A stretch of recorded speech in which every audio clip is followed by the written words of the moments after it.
ರಾಜಕೀಯ ಏನಪ್ಪಾ ಅಂತಂದ್ರೆ ಜನಗಳಿಗೆ ಒಳ್ಳೇದ್ ಮಾಡಕ್ ಬರ್ಬೇಕು ಹೊರ್ತು ಇವ್ರು ದುಡ್ಡು ಮಾಡ್ಕೊಂಡು ಇವರು ಕಿತ್ತಾಡ್ಕೊಂಡು ಹೊಡೆದಾಡ್ಕೊಂಡು ಇದು ರಾಜಕೀಯ ಅಂದ್ರೆ ನೆಕ್ಸ್ಟು ಕಾಂಗ್ರೆಸ್ ಇರಲ್ಲ ಬಿಜೆಪಿನೂ ಇರಲ್ಲ. ನಿಜವಾಗ್ಲೂ ಡೈರೆಕ್ಟ್ JDS ಹೋಗ್ಬಿಡ್ತಾರೆ ಜನ. ಈ ತರ ಹೊಡೆದಾಟ ರೌಡಿಜಮ್ ಯಾವಾಗಲೂ ಈ ತರ ಎಲ್ಲ ಮಾಡಬಾರ್ದು. ಇದೇನು ಇದು ರೌಡಿಜಮ್ಮ ಸರ್ಕಾರ ಅನ್ನೋದೇ ಗೊತ್ತಾಗ್ತಲ್ಲ ನಿಜವಾಗ್ಲೂ. ಗಾಡಿಗಳು ಹಾಳಾಗ್ತಿರೋದ್ ಕಾರಣನೇ ಇವ್ರುಗಳಿಂದನೇ.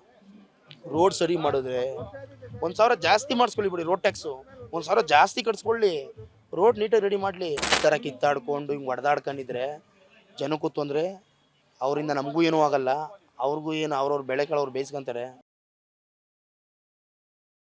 ರಾಜಕೀಯ ಏನಪ್ಪಾ ಅಂತಂದ್ರೆ ಜನಗಳಿಗೆ ಒಳ್ಳೇದ್ ಮಾಡಕ್ ಬರ್ಬೇಕು ಹೊರ್ತು ಇವ್ರು ದುಡ್ಡು ಮಾಡ್ಕೊಂಡು ಇವರು ಕಿತ್ತಾಡ್ಕೊಂಡು ಹೊಡೆದಾಡ್ಕೊಂಡು ಇದು ರಾಜಕೀಯ ಅಂದ್ರೆ ನೆಕ್ಸ್ಟು ಕಾಂಗ್ರೆಸ್ಸು ಇರಲ್ಲ ಬಿಜೆಪಿನೂ ಇರಲ್ಲ. ನಿಜವಾಗ್ಲೂ ಡೈರೆಕ್ಟ್ JDS ಹೋಗ್ಬಿಡ್ತಾರೆ ಜನ ತಿರುಗ್ಬಿಟ್ರೆ. ಏನು ಹೇಳಿ, ಕಾಂಗ್ರೆಸ್ಸು ಬಿಜೆಪಿ ಎಲ್ಲ ಜನ ಟರ್ನ್ ಆಯಿತು ಅಂದರೆ JDS ಕುಮಾರಸ್ವಾಮಿ ಅವರಿದ್ದರೆ ಅದು ನೆಕ್ಸ್ಟ್ ಲೆವೆಲ್. ಅದು ಏನು ಹಿಂಗೆ ಹೊಡೆದಾಡ್ಕೊಂಡು ತಪ್ಪದು. ಆದ್ರೂ ಒಂದು ನನ್ನ ಹೃದಯಪೂರ್ವಕ ಹೇಳ್ತೀನಿ, ಈ ಥರ ಕಿತ್ತಾಡ್ಕೊಂಡು ಹಿಂಗೆ ಹೊಡೆದಾಡ್ಕೊಂಡಿದ್ರೆ ಜನಕ್ಕೂ ತೊಂದರೆ, ಅವರಿಂದ ನಮಗೂ ಏನೂ ಆಗಲ್ಲ, ಅವ್ರಿಗೂ ಏನು ಅವ್ರವ್ರ ಬೆಳೆಗಳು ಅವ್ರು ಬೇಯಿಸ್ಕೊಂತಾರೆ. ನೋಡೋಣ ಜನ ಯಾವಾಗ ಚೇಂಜ್ ಆಯ್ತಾರೆ, ನಮ್ಮ ಜನ ಯಾವಾಗ ಚೇಂಜ್ ಆಯ್ತಾರೆ ನೋಡಿ ಅವತ್ತೇ ನಮ್ಮ ಸರ್ಕಾರ ಎಲ್ಲ ಏನೇನು ಚೇಂಜ್ ಆಗುತ್ತೆ, ನಮ್ಮ ಜನ ಏನು ಚೇಂಜ್ ಆಗ್ತಾರೆ, ನಮ್ಮ ಸರ್ಕಾರ ಯಾವ್ದಾರ ಒಂದು ಆಯ್ಕೆ ಮಾಡಿಕೊಂಡ್ರೆ ನೋಡಿ ನಿಷ್ಠವಂತವಾಗಿ, ಅವಾಗ ನಮ್ಮ ಸರ್ಕಾರ ಚೆನ್ನಾಗಿರುತ್ತೆ ಅಂತ ಹೇಳ್ತೀವಿ ನೋಡಿ. ನಿಜವಾಗ್ಲೂ ಇವೆಲ್ಲ ಈ ಥರ ಹೊಡೆದಾಟ ರೌಡಿಜಮ್ಮು ಯಾವಾಗಲೂ ಈ ಥರ ಎಲ್ಲ ಮಾಡಬಾರ್ದು. ಇದೇನು ಇದು ರೌಡಿಜಮ್ಮ ಸರ್ಕಾರ ಅನ್ನೋದೇ ಗೊತ್ತಾಗ್ತಲ್ಲ ನಿಜವಾಗ್ಲೂ. ಇನ್ನು ಇವ್ರೇನು ಕಿತ್ತಾಡ್ತವ್ರೆ ಅಂದಮೇಲೆ ನಾವು ಏನೋ ಪ್ರಾಬ್ಲಮ್ ಆಗೋದು ಅಂತಂದ್ರೆ ನಮ್ಮನ್ನು ಸಾಲ್ವ್ ಮಾಡ್ತಾರೆ ಅಂತ ಏನು ಗ್ಯಾರಂಟಿ?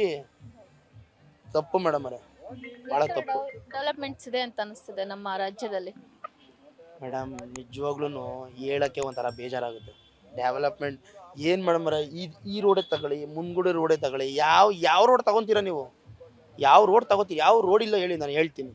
ಹಾಂ, ಎಲ್ಲ ಅವ್ರವ್ರ ಮನೆಯವ್ರ ಮುಂದೆ ಇರೋ ರೋಡ್ಗಳು ಮಾತ್ರ ಫಸ್ಟ್ ಕ್ಲಾಸ್ ಆಗಿರ್ತವೆ. ಬಟ್ ಯಾವ ರೋಡೂ ಈಗ ಇನ್ಶೂರೆನ್ಸು ಅಂತ ಕಟ್ತಾರೆ, ಏನಕ್ಕೆ? ಏನಾರು ಆಕ್ಸಿಡೆಂಟ್ ಆದರೆ ಕ್ಲೈಮ್ ಆಗುತ್ತೆ ಅಂತ. ರೋಡ್ ಟ್ಯಾಕ್ಸ್ ಕಟ್ಸ್ಕೊತಾರೆ, ಏನಕ್ಕೆ? ರೋಡ್ ಚೆನ್ನಾಗಿರಲಿ ಅಂತ. ಯಾವಾರ ಒಂದು ರೋಡ್ ಚೆನ್ನಾಗಿದ್ದಾವ? ಆ ಮಾರ್ಕೆಟ್ ರೋಡ್ ನೋಡಿದ್ದೀರಾ? ಅಟ್ಲೀಸ್ಟ್ ಈ ರೋಡೇ ನೋಡಿದ್ದೀರಾ ಹೋಗ್ಲಿ? ಯಾವ ಸರಿ ಇಲ್ಲ ಮೇಡಮ್. ಇವರು ಸುಮ್ಮನೆ ರೋಡ್ ಟ್ಯಾಕ್ಸ್ ಅಂತ ಒಂದೇ ಸಲ ಕಟ್ಸ್ಕೊಂತಾರೆ ₹1,000. ಅದರಿಂದ ಬೆನಿಫಿಟ್ ಏನೂ ಇಲ್ಲ, ನಮ್ಮ ಜನಕ್ಕೆ ಅರ್ಥ ಆಗ್ತಾ ಇಲ್ಲ.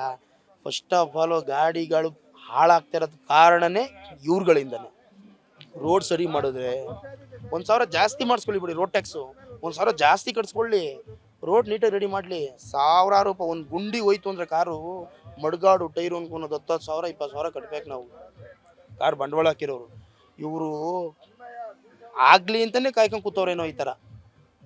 ನನಗೇನೋ ಇದೇನೋ ಗೊತ್ತಾಯ್ತಲ್ಲಪ್ಪ, ಏನೋ ಕಾರ್ ಶೋರೂಮ್ನವ್ರು ಏನಾರ ಗೌರ್ಮೆಂಟ್ನವ್ರಿಗೆ ಏನಾರ ಮಾತಾಡ್ಕೊಂಡ್ಬಿಟ್ಟಾರ ಏನೋ ಗೊತ್ತಿಲ್ಲಪ್ಪ. ಮಾತಾಡ್ಕೊಂಡಿರೋದಕ್ಕೆ ಏನೋ ರೋಡ್ ಗಿಡ ಏನೋ ರೆಡಿ ಮಾಡ್ತಾ ಇಲ್ವಿಲ್ಲ ಅಂದರೆ ಕಾರ್ಗಳು ಸರ್ವಿಸಿಗೆ ಬರಲ್ಲ ಅಂತ ಈ ಥರ ಟೆಕ್ನಿಕಲ್ ಏನಾರ ಮಾಡ್ತಾವ್ರ, ಅದೇನೋ ಒಂದು ಗೊತ್ತಾಗ್ತಲ್ಲ. ಇದು ಭಾಳ ತಪ್ಪು. ದಯವಿಟ್ಟು ಸರ್ಕಾರದಲ್ಲಿ ಯಾವ್ಯಾವ ಏರಿಯಾದಲ್ಲಿ MLAಗಳವ್ರೆ, ಮಿನಿಸ್ಟ್ರುಗಳು, ದಯವಿಟ್ಟು MPಗಳು ಏನು ಮಾಡ್ತಾರೆ, ಒಂದು ರೋಡ್ ರೆಡಿ ಮಾಡಿಲ್ಲ ಅಂದಮೇಲೆ ಅವ್ರವ್ರ ಜೀವನ ಮೇಡಮ್ ರೀ. ಇವರು ಓಟ್ ಹಾಕಿ ಏನೂ ಉಪಯೋಗ ಇಲ್ಲ ನಿಜವಾಗ್ಲೂ ನೋಡಿ. ಅವ್ರ ಪಾಡ್ಗೆ ಅವರು ಕೆಲ್ಸಕ್ಕೆ ಹೋಗ್ತಾರೆ, ಅವ್ರ ಪಾಡ್ಗೆ ಅವ್ರು ಸಂಬಳ ಬರುತ್ತೆ, ಅವ್ರ ಪಾಡ್ಗೆ ಅವ್ರು ತಗೊಂತಾರೆ. ಅವ್ರು ಎಷ್ಟೇ ರೇಟ್ ಇರಲಿ, ರೇಟ್ ₹1,000 ಇದ್ರೆ ಮಟನ್ ತಿಂದೇ ಇರ್ತಾರೆ, ₹2,000 ಇದ್ರೂ ತಿಂದೇ ತಿಂತೀವಿ ನಾವು. ಪಕ್ಕಾ ನಾನ್ ವೆಜ್ಜು, ಅದು ಎಷ್ಟೇ ಆಗಲಿ ತಿಂದೇ ತಿಂತೀವಿ, ಅದೇನೇ ರೇಟ್ ಹೆಚ್ಚು ಮಾಡಲಿ. ಆದರೆ ಅವ್ರಿಗೆ ನಾಚಿಕೆ ಆಗಬೇಕು, ನಾವು ಹಿಂಗೆ ಮಾಡ್ತಾಯಿದ್ದೀವಿ, ಬರೀ ದುಡ್ಡು ತಿಂತಾಯಿದ್ದೀವಿ, ಏನೂ ಇಲ್ವಲ್ಲ. ಈ ಪುಕ್ಷಟೆ ಸಿಮ್ ಕೊಡಬೇಕಾಗಿತ್ತಾ? ಓಲಿ ಅವ್ರು ಕೊಡಬೇಕಾಗಿತ್ತ? ಇವೆಲ್ಲ ₹2,000 ಏನಾರು ಕೊಡಬೇಕಾಗಿತ್ತ? ಇಷ್ಟೋ ಕೋಟಿ ಹಿಂಗೆ ಕೊಡ್ತಾವ್ರಲ್ವ, ಅದನ್ನೇ ಒಂದು ಒಳ್ಳೇದು ಏನಾರ ಇಷ್ಟು ಕೋಟಿನ ನಮ್ಗೆ ಅನುಕೂಲತೆ, ರೋಡ್ಗೆ ಒಂದು ವಾಟರ್ ಟ್ಯಾಂಕು, ಅಟ್ಲೀಸ್ಟ್ ಒಂದು ರೋಡು ಶುದ್ಧವಾಗಿ, ಒಂದು ಗಿಡಗಳು, ಈ ಥರ ಎಲ್ಲ ಮಾಡಿದರೆ ನಮ್ಮ ಸರ್ಕಾರ ಹೆಂಗಿರ್ತಿತ್ತು, ನಮ್ಮ ದೇಶ ನಮ್ಮ ಸ್ಟೇಟ್ ಹೆಂಗಿರ್ತಿತ್ತು ನಮ್ಮದು. ಅದನ್ನು ಬಿಟ್ಟು ಇವರು ಎಲ್ಲರಿಗೂ ಕೊಟ್ಟಿರೋದು ಕೆಟ್ಟದ್ದು ಅಂತ ಹೇಳ್ತಾ ಇಲ್ಲ, ಎಷ್ಟೋ ಜನಕ್ಕೆ ಒಳ್ಳೇದು ಆಗ್ತಾಯಿದೆ 2,000 ಕೊಡ್ತಾ ಇರೋದಕ್ಕೆ. ಬಟ್ ಇವ್ರು ಇಲ್ಲೇನೂ ಮಾಡಿದೆ, ಸುಮ್ಮನೆ ಆ ಥರ ಸ್ಕೀಮ್ಗಳು ಕೊಟ್ಕೊಂಡಿದ್ರೆ ಇದು ಏನು ನಮ್ಮ ಸ್ಟೇಟಲ್ಲಿ ಬೇರೆ ಸ್ಟೇಟ್ಗಳಿಗೆ ಹೋಗ್ತಾ ಇದ್ರೆ ನೋಡ್ತಾ ಇದ್ರೆ ಖುಷಿಯಾಗುತ್ತೆ ನಮಗೆ ನಿಜವಾಗ್ಲೂ. ನಮ್ಮ ಸ್ಟೇಟಲ್ಲಿ ಏನು ಮಾಡ್ತಾಯಿಲ್ಲ, ಯಾರು ಹೇಳೋರಿಲ್ಲ. ಯಾಕೆ ಅಂತಂದರೆ, ನೀವು ಹೇಳಬೇಕು ಅಂದರೆ ನೀವು ಕ್ಲೀನ್ ಹ್ಯಾಂಡ್ ಇದ್ದರೆ ಇನ್ನೊಬ್ರಿಗೆ ಹೋಗಿ ಹೇಳ್ಬೋದು, ನೀವೇ ತಿಂದಮೇಲೆ ನೀನು ತಿಂದಿದ್ಯಾ ನಡಿಯೋ ಅಂತ ಹಂಗೆ ಅವ್ರವ್ರನ್ನ ಮಾತಾಡ್ಕೊತಾರೆ. ತಪ್ಪು. ದಯವಿಟ್ಟು BJP ಕಾಂಗ್ರೆಸ್ಸು ನಾನು JDS ಯಾರ ಪರನೂ ಇಲ್ಲ. ಕಿತ್ತಾಡಬಾರ್ದು, ಹೊಡೆದಾಡಬಾರ್ದು. ನಿಮ್ಮ ಸರ್ಕಾರ ಏನಿದೆ ನಡೆಸಿ ಅಂತ ಕೇಳ್ಕೊತೀನಿ ಮೇಡಮ್. Beet plus Karnataka.